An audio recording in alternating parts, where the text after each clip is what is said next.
Good morning and welcome to A Son of Recovery. I am Sam and I am an alcoholic. We have been reading through the big book, the AA Big Book, and we are currently on Chapter 2. Chapter 2 is There Is a Solution. So again, please forgive any backtracking of reading or mess-ups as I go through this. And just a note, as I'm reading these, I have not read these for a couple years now, so I'm reading them fresh and I'm reacting at the end almost like we were in a meeting and I was just sitting there listening to it for a while. So here we go. There is a solution. Chapter 2. We of Alcoholics Anonymous know thousands of men and women who were once just as hopeless as Bill. Nearly all have recovered. They have solved the drinking problem. We are average Americans. All sections of this country and many of its occupations are represented, as well as many political, economic, social, and religious backgrounds. We are people who normally would not mix, but there exists among us a fellowship, a friendliness, and an understanding which is indescribably wonderful. We are like the passengers of a great liner the moment after rescue from shipwreck, when camaraderie, joyousness, and democracy pervade the vessels from steerage to captain's table. Unlike the feelings of the ship's passengers, however, our joy in escape from disaster does not subside as we go on our individual ways. The feeling of having shared in a common peril is one element in the powerful cement that binds us. But that in itself would never have held us together as we are now joined. I'm going to take a minute because I love that section, that one paragraph, because it describes so amazingly how community, our community, our family and friends, is the foundation of how we get through every day. I'm going to continue. The tremendous fact for every one of us is that we have discovered a common solution. We have a way out, on which we can absolutely agree, and upon which we can join in brotherly and harmonious action. This is the great news this book carries to those who suffer from alcoholism. An illness of this sort, and we have come to believe it an illness, involves those about us in a way no other human sickness can. If a person has cancer, all are sorry for him and no one is angry or hurt. But not so with the alcoholic illness, for with it there goes annihilation of all the things worthwhile in life. It engulfs all whose lives touch the sufferers. It brings misunderstanding, fierce resentment, financial insecurity, disgusted friends and employers, warped lives of blameless children, sad wives and parents. Anyone can increase the list. We hope this volume will inform and comfort those who are or who may be affected. There are many. Highly competent psychiatrists who have dealt with us have found it sometimes impossible to persuade an alcoholic to discuss his situation without reserve. Strongly enough, wives, parents, and intimate friends usually find us even more unapproachable than do the psychiatrist and the doctor. But the ex-problem drinker who has found this solution, who is properly armed with facts about himself, can generally win the entire confidence of another alcoholic in a few hours. Until such an understanding is reached, little or nothing can be accomplished. That the man who is making the approach has had the same difficulty, that he obviously knows what he is talking about, that his whole deportment shouts at the new prospect that he is a man with a real answer, that he has no attitude of holier than thou, nothing whatever except the sincere desire to be helpful, that there are no fees to pay, no axes to grind, no people to please, no lectures to be endured. These are the conditions we have found most effective. After such an approach, many take up their beds and walk again. None of us makes a sole vocation of this work, nor do we think its effectiveness would be increased if we did. We feel that elimination of our drinking is but a beginning. A much more important demonstration of our principles lies before us in our respective homes, occupations, and affairs. All of us spend much of our spare time in the sort of effort which we are going to describe. A few are fortunate enough to be so situated that they can give nearly all their time to the work. If we keep on the way we are going, there is little doubt that much good will result, but the surface of the problem would hardly be scratched. Those of us who live in large cities are overcome by the reflection that clothes by hundreds are dropping into oblivion every day. Many could recover if they had the opportunity we would have enjoyed. How then shall we present that which has been so freely given us? We have concluded to publish an anonymous volume setting forth the problem as we see it. We shall bring to the task our combined experience and knowledge. This should suggest a useful program for anyone concerned with the drinking problem. Of necessity, there will have to be discussion of matters medical, psychiatric, social, and religious. We are aware that these matters are, from their very nature, controversial. Nothing would please us so much as to write a book which would contain no basis for contention or argument. We shall do our utmost to achieve the ideal. Most of us sense that real tolerance of other people's shortcomings and viewpoints and a respect for their opinions are attitudes which make us more useful to others. Our very lives, as ex-problem drinkers, depend upon our constant thought of others and how we may help meet their needs. You may already have asked yourself why it is that all of us become so very ill from drinking. Doubtless, you are curious to discover how and why, in the face of expert opinion on the contrary, we have recovered from a hopeless condition of mind and body. If you are an alcoholic who wants to get over it, you may already be asking, what do I have to do? It is the purpose of this book to answer such questions specifically. We shall tell you what we have done. Before going into a detailed discussion, it may be well to summarize some points as we see them. How many times people have said to us, I can take it or leave it alone. Why can't he? Why don't you drink like a gentleman or quit? That fellow can't handle his liquor. Why don't you try beer and wine? Lay off the hard stuff. His willpower must be weak. He could stop if you wanted to. She's such a sweet girl. I should think he'd stop for her sake. The doctor told him that if he ever drank again, it would kill him. But there he is, all lit up again. Yeah. Now these are commonplace observations on drinkers, which we hear all the time. Back of them is a world of ignorance and misunderstanding.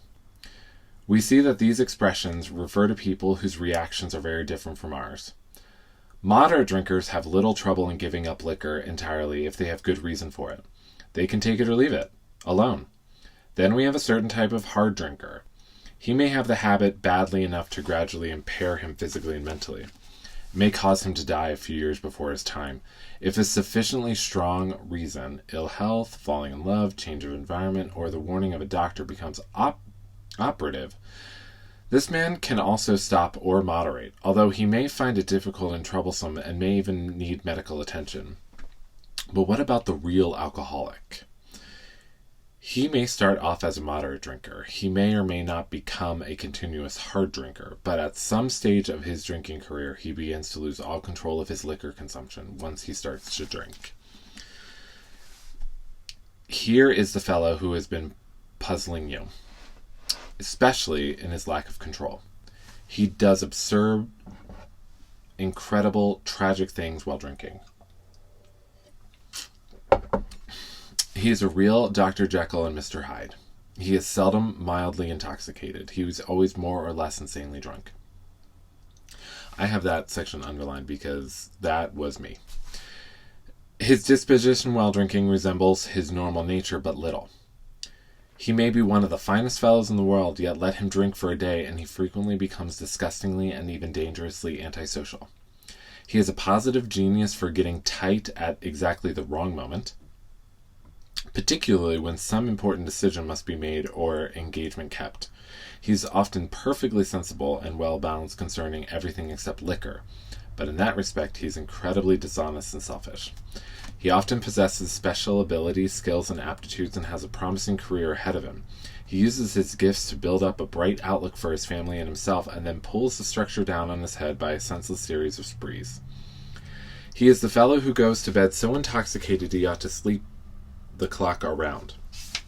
Yet, early next morning, he searches madly for the bottle he misplaced the night before. If he can afford it, he may have liquor concealed all over his house to be certain no one gets his entire supply away from him to throw down the waste pipe. As matters grow worse, he begins to use a combination of high-powered sedative. and liquor to quiet his nerves so he can go to work. Then comes the day when he simply cannot make it and gets drunk all over again. Perhaps he goes to a doctor who gives him morphine and some sedative with which to taper off. Then he begins to appear at hospitals and sanitariums. This is by no means a comprehensive picture of the true alcoholic, as our behavior patterns vary, but this description should identify him roughly. Why does he behave like this? If hundreds of experiences have shown him that one drink means another debacle with all its attendant suffering and humiliation, why is it he takes that one drink? Why can't he stay on the water wagon? What has become of the common sense and willpower that he still sometimes displays with respect to other matters? Perhaps there never will be a full answer to these questions. Opinions vary considerably as to why the alcoholic reacts differently from normal people. We are not sure why. Once a certain point is reached, little can be done for him. We cannot answer the riddle. We know that while the alcoholic keeps away from drink, as he may do for months or years, he reacts much like other men. We are equally positive that once he takes any alcohol whatever into his system, something happens, both in the bodily and mental sense, which makes it virtually impossible for him to stop. The experience of any alcoholic will abundantly confirm this. These observations would be academic and pointless if our friend never took the first drink, thereby setting the terrible cycle in motion. Therefore, the main problem of the alcoholic centers in his mind rather than in his body. If you ask him why he started on that last bender, the chances are he will offer you any one of 100 alibis. Sometimes these excuses have a certain plausibility, but none of them really make sense in the light of the havoc an alcoholic's drinking bout creates. They sound like the philosophy of the man who, having a headache, beats himself on the head with a hammer so that he can't feel the ache. If you draw this fallacious reasoning to the attention of an alcoholic, he will laugh it off, or become irritated and refuse to talk. Once in a while, he may tell the truth, and the truth, strange to say, is usually that he has no more idea why he took that first drink than you have. Some drinkers have excuses with which they are satisfied part of the time, but in their hearts they really do not know why they do it. Once this malady has a real hold, they are a baffled lot. There is the obsession that somehow, someday, they will beat the game, but they often suspect they are down for the count. How true is this? Few realize. How true this is, few realize. In a vague way, their families and friends sense that these drinkers are abnormal, but everybody hopefully awaits the day when the sufferer will rouse himself from his lethargy and assert his power of will. The tragic truth is that if the man be a real alcoholic, the happy day may not arrive. He has lost his control. At a certain point in the drinking of every alcoholic, he passes into a state where the most powerful desire to stop drinking is of absolutely no avail. This tragic situation has already arrived in practically every case long before it is suspected. The fact is that most alcoholics, for reasons yet obscure, have lost the power of choice in drink. Our so-called willpower becomes practically non-existent. We are unable, at certain times, to bring into our consciousness with sufficient force the memory of the suffering and humiliation of even a week or a month ago. We are without defense against the first drink.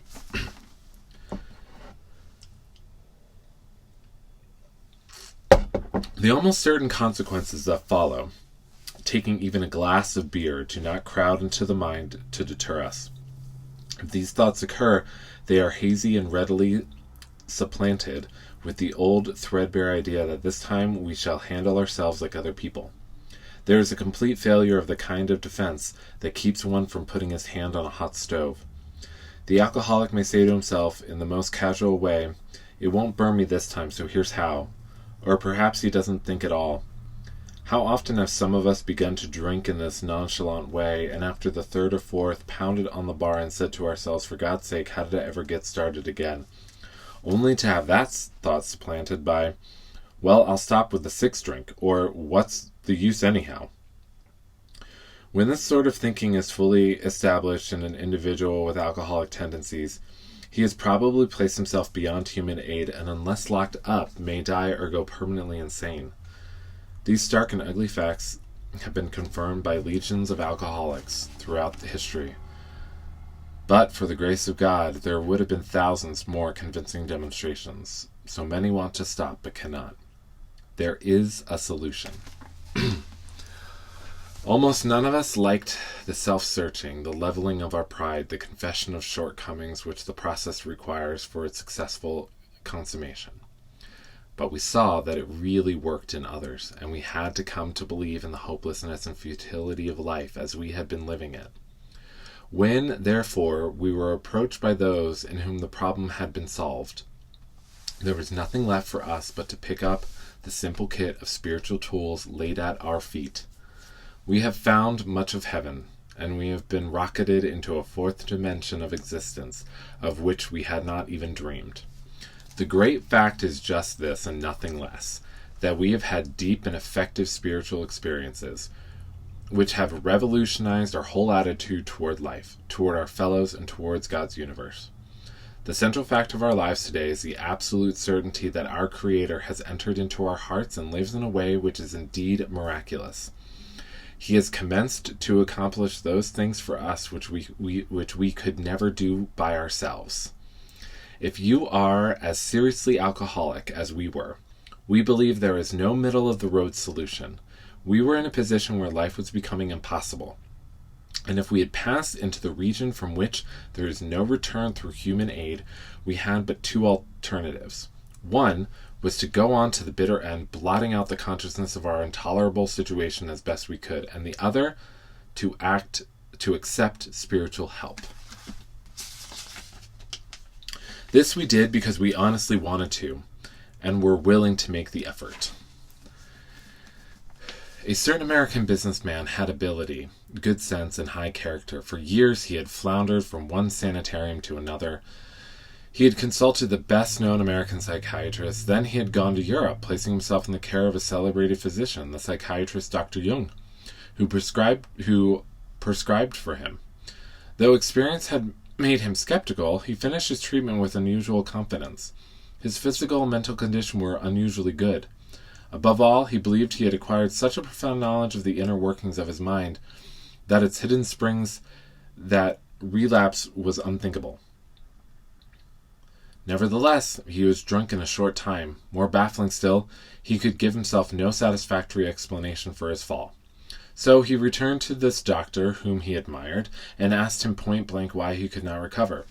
He wished above all things to regain self-control. He seemed quite rational and well-balanced with respect to other problems, yet he had no control whatever over alcohol. Why was this? He begged the doctor to tell him the whole truth, and he got it. In the doctor's judgment, he was utterly hopeless. He could never regain his position in society. He would have to place himself under lock and key, or hire a bodyguard if he expected to live long. That was a great physician's opinion. But this man still lives, and is a free man. He does not need a bodyguard, nor is he confined. He can go anywhere on this earth where other free men may go, without disaster, provided he remains willing to maintain a certain simple attitude. Some of our alcoholic readers may think they can do without spiritual help. Let us tell you the rest of the conversation our friend had with his doctor. The doctor said, "You have the mind of a chronic alcoholic. I have never seen one single case recover where that state of mind existed to the extent that it does in you." Our friend felt as though the gates of hell had closed on him with a clang.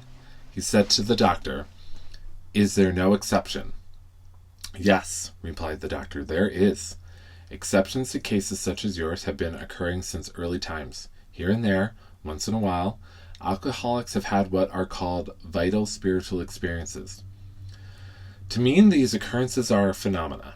They appear to be in the nature of huge emotional displacements and rearrangements. Ideas, emotions, and attitudes, which were once the guiding forces of the lives of these men, are suddenly cast to one side, and a completely new set of conceptions and motives begin to dominate them. In fact, I have been trying to produce some such emotional rearrangement within you, With many individuals, the methods which I employed are successful, but I've never been successful with an alcoholic of your description. Upon hearing this, our friend was somewhat relieved, for he reflected that, after all, he was a good church member. This hope, however, was destroyed by the doctors telling him that while his religious convictions were very good, in his case they did not spell the necessary vital spiritual experience. Here was the terrible dilemma in which our friend found himself when he had the extraordinary experience, which, as we have already told you, made him a free man. We, in our turn, sought the same escape with all the desperation of drowning men. What seemed at first a flimsy reed has proved to be the loving and powerful hand of God. A new life has been given us, or, if you prefer, a design for living that really works. The distinguished American psychologist William James, in his book, Varieties of Religious Experience, indicates a multitude of ways in which men have discovered God. We have no desire to convince anyone that there is only one way by which faith can be acquired. If what we have learned and felt and seen means anything at all, it means that all of us, whatever our race, creed, or color, are the children of a living creator with whom we may form a relationship upon simple and understandable terms as soon as we are willing and honest enough to try. Those having religious affiliations will find there nothing disturbing. Those having religious affiliations will find here nothing disturbing to their beliefs or ceremonies. There is no friction among us over such matters. We think it no concern of ours what religious bodies our members identify themselves with as individuals. This should be an entirely personal affair, with each one decides for himself in the light of past associations or his present choice. Not all of us join religious bodies, but most of us favor such memberships. In the following chapter, there appears an explanation of alcoholism, as we understand it, then a chapter addressed to the agnostic. Many who once were in this class are now among our members. Surprisingly enough, we find such convictions no great obstacle to a spiritual experience. Further on, clear-cut directions are given, showing how we recovered. These are followed by 42 personal experiences. Each individual in the personal stories describes in his own language and from his own point of view the way he established his relationship with God. These give a fair cross-section of our membership and a clear-cut idea of what has actually happened in their lives. We hope no one will consider these self-relieving accounts in bad taste. Our hope is that many alcoholic men and women, desperately in need, will see these pages, and we believe that it is only by fully disclosing ourselves and our problems that they will be persuaded to say, yes, I am one of them too. I must have this thing. Whew, that was a lot. And from previous readings, I can see I underlined a lot of sections, and I'm going to just kind of go over... No, I'm just going to go over some of them. First off, I love how this ends, saying that those who have religious affiliations will find here nothing disturbing to their beliefs or ceremonies. I know how important it was going into an AA meeting that wasn't at a church for myself. I am a pastor's son and have been all my life and have been a member of the church for as long as I've been alive. But when I was coming into recovery, it's hard to describe why, but it was very important that my meeting just wasn't at the church. And it was wonderful to be around other people who were expressing their faiths and traditions in AA. And my meeting house was definitely not just solely focused on Christianity beliefs. And what they talk about with their family and friends in meetings, and having the spiritual freedom to choose how you want to focus your understanding of a higher power is so true and is so real. And the turning over to that, I remember, was so important. for myself, the turning over to a higher power. And yes, my higher power is God, as I've expressed. And the vital spiritual experiences, the turning over of our ideas, emotions, and attitudes, which were once the guiding forces of the lives that we were leading, is so important.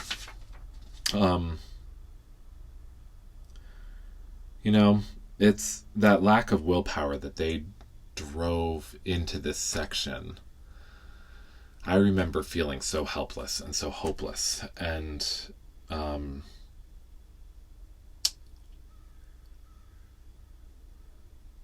that was hard. It was sad, and it was like, it did feel at one point like the gates of hell were closing. The experiences they talk about in here of suddenly finding myself at a bar again, or suddenly finding myself halfway through a bottle of vodka and thinking, why is this happening again? Why did I get here? Did I not learn from the last experience? I had so many experiences and fights and arguments with people about my drinking and what was going on and why I did it. And this whole chapter resonates in my life and my darkest moments. But I love the turning point on page 25 where it says, the title of the chapter, there is a solution. Because this is not a hopeless journey. This is not an end, and does not have to be, as I have experienced. But community and family, and even if it's a family that you choose, is so important. It is the foundation of how this works, of how a life of recovery and a life of sobriety is possible. Even today, currently, as I'm working on school, I am a waiter at a restaurant here in the area, and we have bar, and I serve drinks, and I'm okay being there. And even that community of people is hugely supportive of my recovery. So it's possible, it's real, and it's there. So that's why I am doing this again. Again, we just read chapter 2 of the big book, There Is a Solution. And yeah, so those are my initial thoughts right now. I open it up to the floor. Anybody who would like to chime in. So thank you. I hope you all have a great day, and peace, love, and coffee.